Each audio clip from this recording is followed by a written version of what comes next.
আপনি যদি ভেবে থাকেন যে আমি যা পারি, আমি যদি একটা জব পাই তাহলে ওই কোম্পানিতে গিয়ে সব দেখিয়ে দিব। ইন্টারেস্টিং ব্যাপার হচ্ছে ওই ভিডিওগুলা দেখেই আমাকে একজন নক করে আর আমাকে একটা জব অফার করে আর আমি ওই জবও করি। ওইটাও ছিল একটা রিমোট জব।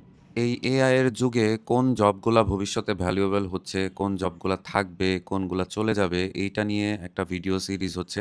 আর এই সিরিজের ১ম ভিডিও হচ্ছে এইটা। আর আমি ১ম ভিডিওতেই এমন একটা স্কিলের কথা বলবো যেইটা নিয়ে কথা বলা খুবই জরুরি হয়ে গেছে। কারণ আমি দেখছি এই একটা স্কিলের জন্য অনেকেই পিছিয়ে আছে। আর এই স্কিলটা হচ্ছে সেলস অ্যান্ড মার্কেটিং। আপনি যা পারেন, যা বানান অথবা আপনি যাই জানেন সেইটা মানুষের সামনে তুলে ধরতে পারার ক্ষমতাটা। দেখেন সেলস মানে যে একটা প্রোডাক্ট বিক্রি করার ক্ষমতা বিষয়টা এমন না। ধরেন আপনি বাড়িতে গার্ডেনিং করেন অথবা আপনি বাড়িতে হয়তো কোনো ইলেকট্রনিক্স প্রজেক্ট করেন অথবা আপনি প্রোগ্রামিং করেন, কোনো একটা সফটওয়্যার বা ওয়েবসাইট হয়তো বানিয়েছেন বা কোনো একটা অ্যাপস বানিয়েছেন। এগুলো নিয়ে হয়তো আপনার কাছের ২-১ জন মানুষ জানে। এইটাকে কিন্তু জানা বলে না। আপনি যদি এইটা প্রচার করতে পারেন, তাহলেই কিন্তু অপরচুনিটি আসবে। অপরচুনিটি কিন্তু এমনি আসবে না। যদি আপনার স্কিলটা আপনি শোকেস করতে পারেন, আপনি এক্সপ্লেইন করতে পারেন, আপনার ভ্যালুটা কমিউনিকেট করতে পারেন, এটাই আপনার সেলস স্কিল। আপনি যদি ভেবে থাকেন যে আমি যা পারি, আমি যদি একটা জব পাই তাহলে ওই কোম্পানিতে গিয়ে সব দেখিয়ে দিব। এই চিন্তা যদি আপনার মাথায় থাকে তাহলে আসলে এই যুগে কাজে লাগবে কি লাগবে না এটা বলা যায় না। যদি আপনি জব পান তাহলে ভালো কথা। কিন্তু আপনি যদি ওই ধরনের কোনো জব না পান তাহলে কিন্তু আপনি সারা জীবনেও আপনার এই স্কিলটা কাউকে দেখাইতে পারবেন না। এটাই স্বাভাবিক আর এটাই বাস্তবতা। এইটা মেনে নিয়ে আপনি যদি আপনার সেলস স্কিলের পেছনে সময় ব্যয় করেন, তাহলে বরঞ্চ আপনার ওই ধরনের জবে ল্যান্ড করার পসিবিলিটি অনেক হাই হবে। আমার নিজেরই একটা গল্প বলি। আমি যখন ব্লকচেন আর সলিডিটি প্রোগ্রামিং ল্যাঙ্গুয়েজ শিখতেছিলাম, তখন আমি ভাবলাম যে টিউটোরিয়াল বানাই। কিন্তু ব্যাপার হচ্ছে আমি তো এক্সপার্ট না। আমি নিজেই শেখা শুরু করছি।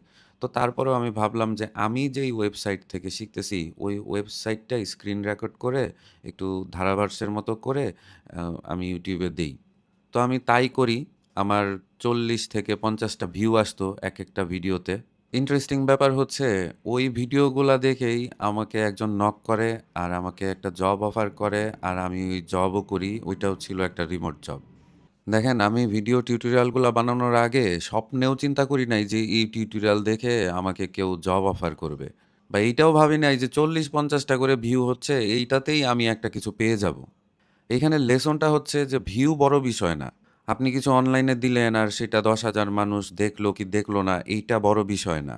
রাইট মানুষ দেখছে কিনা সেইটাই হচ্ছে বড় বিষয়। সব সোশ্যাল মিডিয়াই সবসময় চেষ্টা করে যে সিমিলার ইন্টারেস্টের মানুষের সামনে একটা কনটেন্ট নিয়ে যেতে।